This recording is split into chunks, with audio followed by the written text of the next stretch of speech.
शादी करने के बाद समर्थ और देविका घर आते हैं। घर पर सब उनका स्वागत करते हैं और सौम्या उनकी सुहाग रात का इंतजाम करती है। समर्थ और देविका दोनों अपने रूम में बैठे बातें कर रहे होते हैं। तब देविका कहती है, सुनिए, आप इतना दूर क्यों बैठे हैं?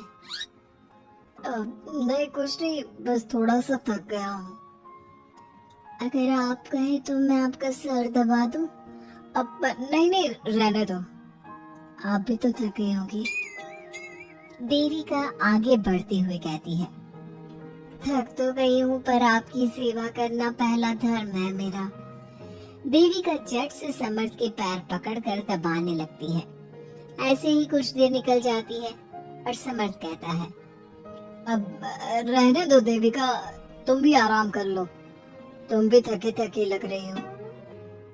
देविका मना करते हुए उठ जाती है और अपने बालों को खोलकर समर्थ का सर दबाने लगती है और कहती है, मेरी थकावट तो आप ही दूर कर दोगे ना? इतना कहकर देविका अपने खुले बालों को समर्थ के ऊपर डालती है। समर्थ देविका के जाल में सम्मोहित होने ही वाला होता है कि अचानक से दरवाजे पर किसी की दस्तक होती है। समर्थ आवाज लगाते हुए कहता है, कौन? भाई मैं हूँ सौम्या। क्या है सौम्या? क्या बात है देविका, कैसा लग रहा है मेरी भाभी बनकर? कुछ बात आगे बढ़ी या नहीं? बात आगे बढ़ती कैसे? तू जो आ गई कबाब में हड्डी।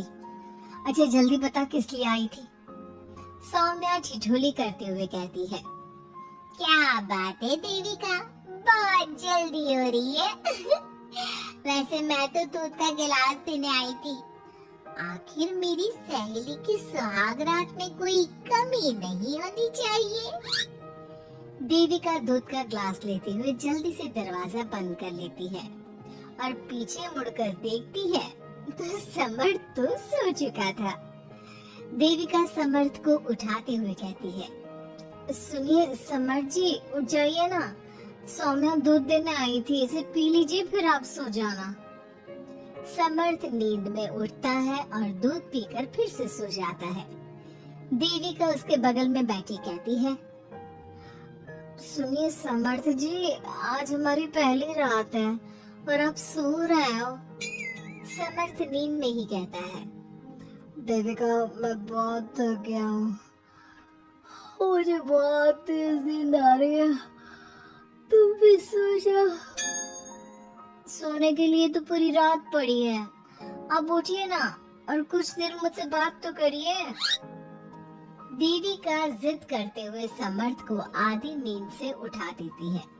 समर्थ उठकर बैठ जाता है और कहता है, बोलिए देविका जी, आपका हुक्म सर आंखों पर। सुनिए, मैंने सुना है कि पति अपनी पत्नी को पहली रात कोई तोहफा देता है, आप मेरे लिए कुछ नहीं लाए क्या?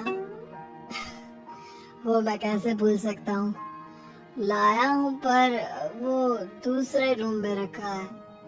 तो दिखाइए ना क्या लाए हैं। अरे अभी तो कहा कि तुम्हारा गिफ्ट दूसरे रूम में है, तो जाकर लेकर आइए ना। अगर अभी गया तो घर के सब लोग जाग जाएंगे और 10 तरह के सवाल जवाब करेंगे। मैं सुबह दिखाता हूँ ना।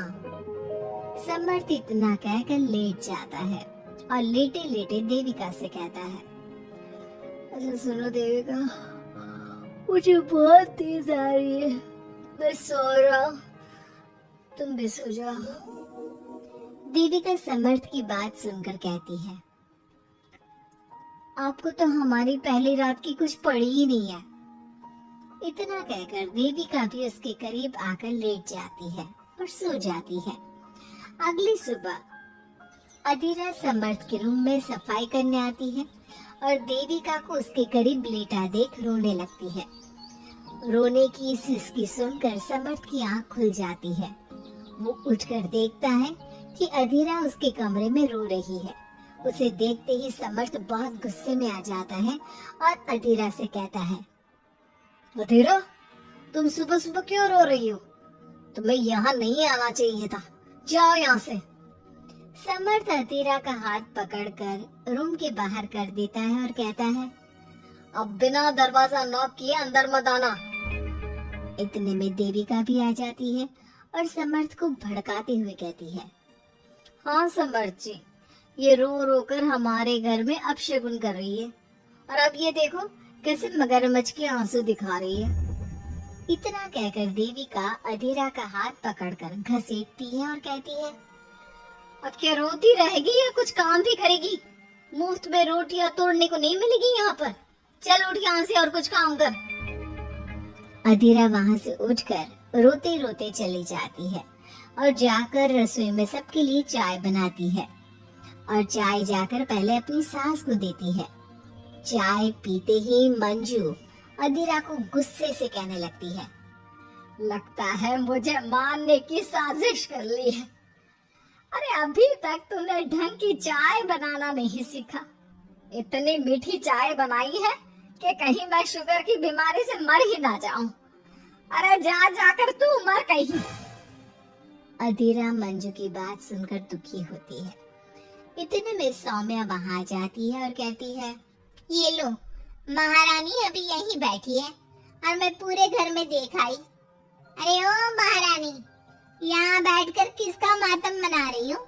उठ यहाँ से और जाकर हमारे कपड़े धो, बहुत कपड़े पड़े हैं धोने को। अधीरा वहां से कपड़े धोने चली जाती है और बैठे बैठे खुद को कोसने लगती है। हे भगवान, मुझे उठा ले तो अच्छा है, मैं थक गई हूँ इस जिंदगी से। ऐसे ही कुछ दिन निकल जाते हैं। अब समर्थ भी अपने काम पर जाना शुरू कर देता है। एक शाम अधीरा घर के सारे काम करके अपने रूम में आराम कर रही थी और मंजू अधीरा को आवाज लगाते हुए कहती है, अरे ओ कलमुही, अगर आराम हो गया हो तो आकर मेरे पैर दबा दे। देविका उस समय वहीं से गुजर रही थी और समर्थ का घर आने का टाइम देखकर देविका मंजू से कहती है,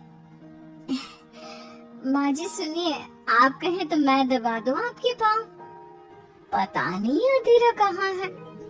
देविका मंजू के पाँव दबाने बैठ जाती है और कुछ ही टाइम बाद समर्थ भी वहाँ आ जाता है और देविका को माँ के पाँव दबाते देख बहुत खुश होता है। वो सीधे अपने कमरे में चला जाता है। समर्थ को देख मंजू देविका से कहती है, अच्छा सुन, जा जाकर खाना लगा दे। और समर्थ थक कर आया है ऑफिस से, जाकर उसे पानी को पूछ ले।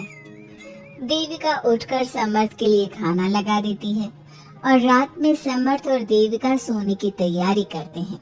समर्थ कहता है, अच्छा देविका सुनो ना, मेरे पास आकर बैठो जरा। अरे बाबा, मैं बहुत थक गई हूँ, मुझे नींद आ रही है। अरे आओ तो सही, आज तो मैं माँ के पाँव दबाते देखकर बहुत अच्छा लगा। अच्छा क्यों नहीं लगेगा भला? पूरा दिन घर के काम किए हैं और शाम को माँ की सेवा, पर मेरा तो कोई हाथ बांटने वाला भी नहीं है घर में। क्यों? अधीरा और घर के बाकी लोग कहाँ जाते हैं? अधीरा की तो बात ही मत करो, वो महारानी तो बस मटर गश्ती करती रहती है और घर का सारा काम ना मुझे ही करना पड़ता है। मेरी तो किसी को पड़ी ही नहीं है, मैं तो सिर्फ एक नौकरानी हूँ इस घर में। अरे नहीं नहीं, ऐसा मत बोलो। क्यों ना बोलूं? आपने मुझे वादा किया था ना कि आप मुझे रविवार को फिल्म दिखाने ले जाओगे और कपड़े भी दिलवाओगे, पर आपने तो एक भी वादा पूरा नहीं किया। अच्छा बाबा, कल रविवार है, कल ही चलते हैं और तुम्हारी सारी शिकायत दूर कर देते हैं। खुश? दोनों सो जाते हैं और अगली सुबह समर्थ और देविका बाहर घूमने चले जाते हैं। अब समर्थ पूरी तरह से देविका के वश में हो जाता है। देविका जो कहती समर्थ वही करता। क्या समर्थ को कभी अपनी बहन और दूसरी पत्नी की सच्चाई पता चल पाएगी? अब क्या होगा अधीरा का? इसके लिए हमारे अगले एपिसोड का इंतजार कीजिए।